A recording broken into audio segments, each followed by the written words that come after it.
হযরত মুসা আলাইহিস সালাম ফিরাউনের কাছে গেলেন আর দাওয়াত দিলেন, ফিরাউন পড়ে নাও লা ইলাহা ইল্লাল্লাহ। একটি কথা আপনাদের মনে রাখতে হবে, দুনিয়ার কোন ফিরাউন, কোন নমরুদ, কোন সাদ্দাত, কোন হামান কেউ বলে নাই যে আমি আল্লাহ, আমি রাজ্জাক, আমি খালেক, আমি পৃথিবীর সৃষ্টি করেছি। কথা কেউ বলেছে? কেউ বলে নাই। কি বলেছে তারা? ফিরাউন বলেছে মা আলিমতু লাকুম মিন ইলাহিন গায়রি, আমি তো জানি না আমি ছাড়া আরো কোনো ইলাহ আছে, এ কথা আমার জানা নাই, সুতরাং আমি হচ্ছি ইলাহ আর তুমি বলছো লা ইলাহা। তার মানে হচ্ছে ওই সময় পয়গম্বরেরা, আল্লাহর নবীর সাহাবীরা তারা জানতেন যে আমরা কিসের দাওয়াত দেই, আর যারা শুনতো তারাও বুঝতো কিসের দাওয়াত শুনতেছি। আজ আমার দেশে একই কালেমার দাওয়াত দেওয়া হয়, কিন্তু মানুষেরা বুঝতে পারে না কি শুনতেছি। ভাষা জানার ব্যাপারে, বোঝার ব্যাপারে হলো আসল বিষয়। এটা বুঝাতে গিয়ে আমি মাঝে মধ্যে একটা দৃষ্টান্ত দেই এভাবে। একজনের একটা রেশনের দোকান ছিল, সেই দোকানে তার একটা ময়না পাখি ছিল। আর ময়না পাখিকে কথা শেখানো যায় সেটা তো আপনারা জানেন। জি, ময়নাকে শিখাইছে যে লাইন করুন, এক এক করে আসুন। ময়না এই কথা শিখেছে। সকালবেলায় যখন রেশনের দোকানে ভিড় পড়ে গেছে, তখন ওই পাখি খাঁচার মধ্যে বসে বলছে লাইন করুন, এক এক করে আসুন। একদিন খাঁচার দরজা খোলা পেয়ে পাখি উড়ে গিয়ে গাছের ডালে বসেছে। আশেপাশে যত পাখি ছিল তারা চিন্তা করলো এই রকমের পাখি তো কখনো দেখি নাই। ময়না তো দেখতে কাকের মতো না, শালিকের মতো না, দেখতে একটা ভিন্ন রকম। ওরা এসে চতুর্দিক থেকে এই নবান্ত, এই যে নতুন এসেছে, ওরে ঠোকরানো শুরু করেছে চতুর্দিক থেকে। ঠোকরানি খেয়ে ময়না বলতেছে লাইন করুন, এক এক করে আসুন। এখন ময়না তো বোঝে না যে কি বলতেছি, আর যে পাখিরা ঠোকরাচ্ছে তারাও তো বোঝে না যে কি শুনতেছি। ময়না যদি বুঝতো যে আমি কি বলি, সবাই মিলে ঠোকরায়, তাই জান বাঁচে না। লাইন করে ঠোকরাইনি তো কমতে যাবে, সব ঠোঁটে ঠোঁটে চলে আসবে। বুঝে নাই। আমাদের অবস্থা তাই হয়েছে।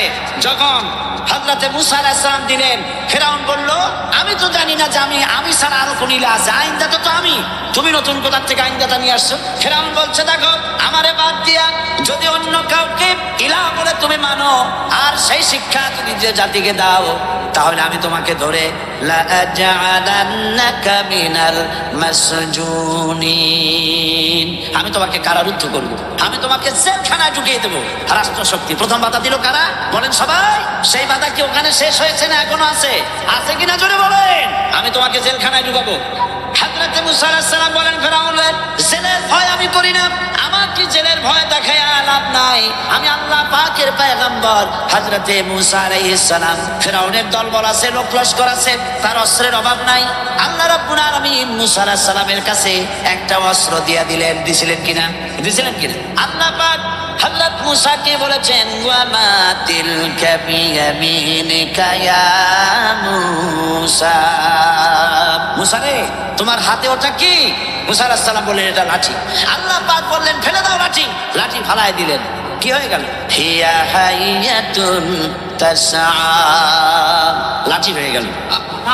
এখন লাঠি পড়ে সাপ হয়ে গেল। সাপ দেখে নবী, ওলি হোক, সাহাবী হোক আর আলেম হোক, সাপ দেখলে ভয় করে না মানুষের? মুসা আলাইহিস সালাম ভয় পেয়েছে। আল্লাহ রাব্বুল আলামিন হযরত মুসাকে শোনায় দিলেন খুযহা ওয়া লা তাখাফ সানুঈদুহা সিরাতাল উলা, ভয় পেও না।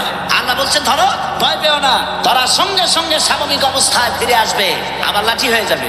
এখন আল্লাহ বলছেন ধরো। মুসা আলাইহিস সালাম কি ভয় পাওয়া উচিত হবে? উচিত হবে। মুসা আলাইহিস সালাম কি ভয় পাইছিলেন? কারণ হচ্ছে দুশমনের শক্তিটা খুব বড়ই দেখা যায়, মনে হয় যেন অনেক বড় কি জানি কি। আল্লাহ পাক বলছেন ইন্না কাইদা শায়তানি কানা দাঈফা, শয়তানের চক্রান্ত যতই তুমি মনে করো অনেক ষড়যন্ত্রের জাল বিস্তার হয়ে আছে, আল্লাহ পাক কিছুই না, দাঈফা অত্যন্ত দুর্বল। আল্লাহ পাক বললেন ধরো।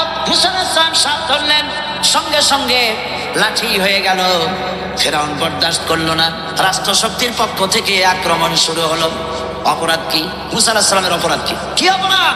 মাশাআল্লাহ বুঝতে পেরেছেন। অপরাধ হচ্ছে তিনি বলেছেন লা ইলাহা, জোরে বলেন লা ইলাহা ইল্লাল্লাহ। এই কালেমাকে আজ আমরা ভিক্ষার বুলি বানাইছি। এটা হলো সার্বভৌমত্বের বুলি, এটা হচ্ছে আল্লাহ পাকের সার্বভৌমত্বের কথা। আজ আমরা মানুষের কাছে আমরা শুনি মানুষেরা ভিক্ষা চায়, লা ইলাহা ইল্লাল্লাহ এক মুঠ চাউল দেন, লা ইলাহা ইল্লাল্লাহ 10 খান পাই দেন। এই হচ্ছে কালেমা।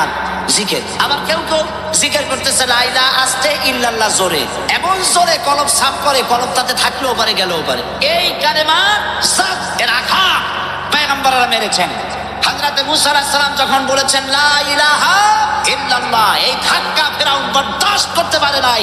দরিয়ায় নীলের ভিতরে আল্লাহ পাক ডুবাই শেষ করে দিয়েছেন, দেন নাই? হযরতে মুসা আলাইহিস সালাম তার উম্মতেরা দরিয়ার পাশে বসে দ্বীনি কথাবার্তা বলতেছেন।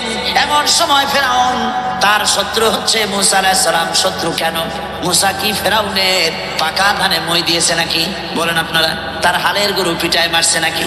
অপরাধ হলো তিনি আল্লাহর জমিনে আল্লাহর আইন প্রতিষ্ঠার কথা বলেছেন। এই শুধুমাত্র এই অপরাধে ফেরাউন তার দলবল নিয়ে 3 দিক থেকে আক্রমণ করেছে। মুসা আলাইহিস সালামের উম্মতেরা ভয় পেয়ে গেছেন। তারা বলছেন ইন্না লামুদরাকুন, আমরা পাকড়াও হয়ে গেছি। 3 দিকে সারাশি আক্রমণ, 3 দিকে শত্রু, একদিকে দরিয়া, পারাবার রাস্তা আছে? হযরত মুসা আলাইহিস সালাম ভয় পেয়ে গেলেন, সারেন্ডার করলেন না। হযরত মুসা আলাইহিস সালাম বললেন কাল্লা, কখনো নয়, ভয় পাওয়ার কোনো কারণ নাই। রব্বি সায়াহদিন, অবশ্যই আমার রব আমার জন্য রাস্তা করে দিবেন, ভয় পাইও না, আমার রব রাস্তা করে দিবেন। আল্লাহ রাব্বুল আলামিন হযরত মুসা আলাইহিস সালামকে অর্ডার করলেন হাতের লাঠি দিয়া দরিয়ার উপরে আঘাত করো। হযরত মুসা আলাইহিস সালাম দরিয়ার উপর আঘাত করলেন। রাস্তা ছিল দরকার একটার, এক বাড়িতে আল্লাহর হুকুমে লাঠি দিয়ে একটি আঘাত করার সঙ্গে সঙ্গে হযরত মুসার তার সঙ্গী সাথী দরিয়া পার হওয়ার জন্য দরিয়ার মধ্যে দিয়ে আল্লাহ 12টা রাস্তা পয়দা করে দিলেন। সে আল্লাহ আছে না নাই? এত আসতে বলেন কেন? ভয় পাওয়ার কারণ আছে। রাষ্ট্র শক্তি বাধা দিয়েছে সমস্ত নবীদেরকে। কেন? নবীদের চরিত্র খারাপ? জোরে বলেন, নবীদের চরিত্র খারাপ? নবীদের চাইতে মাসুম বেগুনাহ উন্নত চরিত্রের মানুষ আল্লাহর আকাশের নিচের জমিনের উপরে আর হয় না। তোমরা যে সব নেতাদের পিছনে দৌড়াও, অমুকের সৈনিক, নেতা নেতা করে মরো, এইসব নেতা যাদের পিছনে দৌড়াও, এই নেতাগুলি, আমি জিজ্ঞেস করি আপনাদেরকে, এই নেতাগুলি জীবনে একবারও জেনা করে নাই? এ ব্যাপারে অনুসারীরা আপনারা কি নিশ্চিত? মিথ্যা কথা জীবনেও কয় নাই, প্রতারণা করে নাই, ঠাট্টা করে নাই, বিদ্রুপ করে নাই, মদ খায় নাই, মানুষ হত্যা করে নাই। কিসের নেতা? নেতা হচ্ছেন সেই ব্যক্তি যিনি বলেছেন ও আমার স্ত্রীরা, ও আমার স্বামীরা, রাতের আধারে আমার মধ্যে যা আচরণ দেখতে পাও, দিনের আলোতে আমার মধ্যে যা দেখতে পাও, সবগুলি খুলে খুলে মানুষের কাছে বলে দাও। তার নাম বিশ্বনবী মুহাম্মদ রাসূলুল্লাহ সাল্লাল্লাহু আলাইহি ওয়াসাল্লাম।